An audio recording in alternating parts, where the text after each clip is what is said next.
வேதம் புரிந்த சீர இடுத்தீரோ.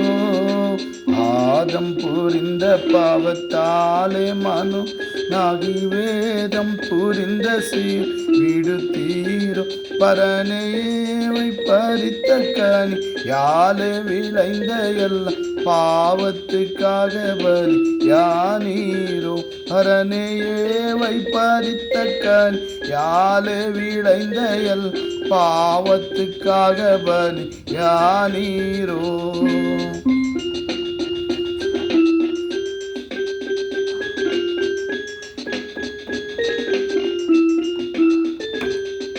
வேத கற்பனை அனைத்தும் மீறி நரர் புரிந்த பாதகன் தீர பாடுபட்டீரோ. வேத கற்பனை அனைத்தும் மீறி நரர் புரிந்த பாதகத்தில் பாடுபட்டீர். பரனே தந்தை பிதாவுக்கும் தகன பலியளித்து மைந்தரை மீட்கமான் வைத்தீரோ. பரனே தந்தை பிதாவுக்கும் தகன பலியளித்து மைந்தரை மீட்கமான் வைத்தீரோ.